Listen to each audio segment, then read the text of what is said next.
Hi everybody, I'm Giancarlo. I'm Felicia. And this is our review of... Witches of the Revolution. That is correct. When is this taking place?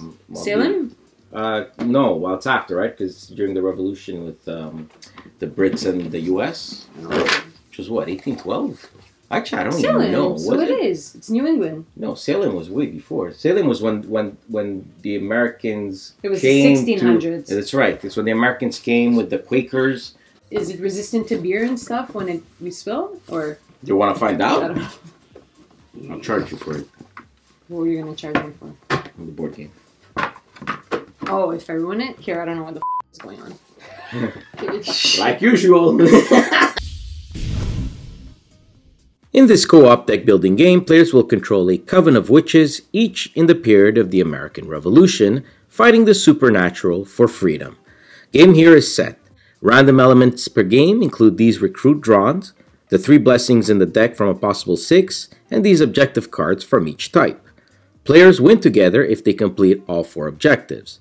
They'll lose if the Liberty track reaches Tyranny, an event card reaches the event line loss space for the number of players, or the last event card is added to the event line. On their turn, the player will follow these 5 steps. First, they'll add a recruit, which is skipped the first turn of the game. The player will simply flip the top card of the deck and place it on the leftmost space, sliding the others to the right.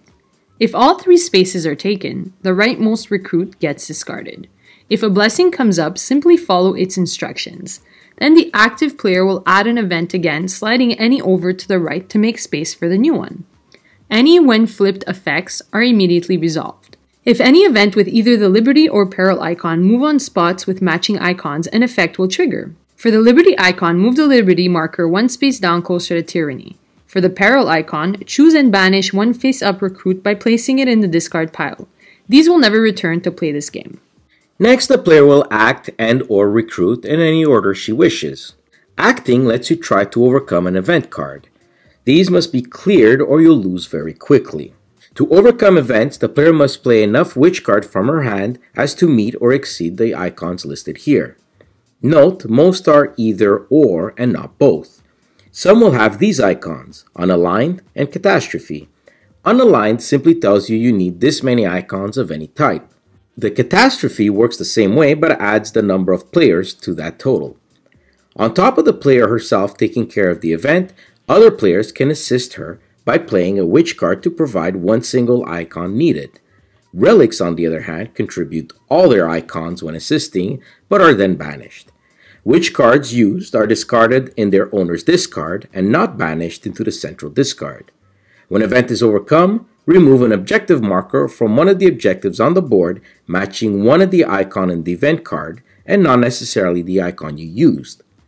The objective trophies can be used to overcome future events by spending them or reducing costs when recruiting. Should a player spend double the required amount for an event, they'll take 2 objective markers. Should you remove the last objective marker from all 4, you all win.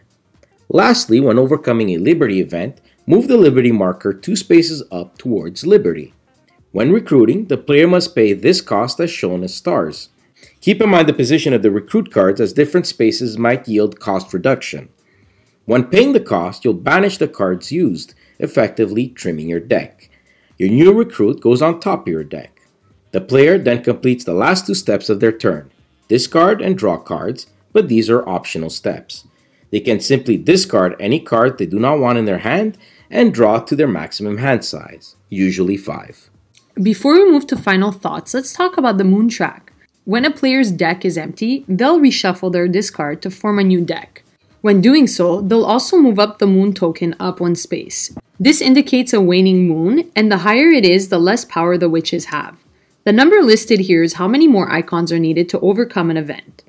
Defeat all objectives before the lost condition are met, and you'll win. Okay, so Witches of the Revolution feels a lot like a pandemic-style board game mixed in with deck building. The theme is certainly unique and interesting, with some interesting mechanics to help it along, like the Liberty Bell and Waning Moon. Now, there is some tactical choices available to you, but some are no-brainers as well that must be done. It's not like there's a choice in whether you should buy a relic or not, or end up recruiting stewards or not. So, to me, some of the choices in the game seemed watered down.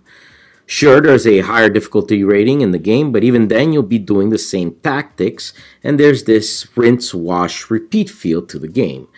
I think more variety in types of witches you can get besides the only three of Seeker, Dedicant, or Steward would have alleviated this problem. I will give it a pro point for the heroes being all women though. Thought that was pretty cool. The artwork is certainly suitable, capturing the period on the sepia background, and components are decent enough with a great insert. In the end, if you don't have a deck building co-op and are new to the genre, and you like the theme, Witches of the Revolutions might be for you. From us, it simply gets a 6 out of 10. Subscribe now to our channel to stay in the loop. If you like our work, help us continue by sharing the channel to your gaming group. Thanks for watching and happy gaming.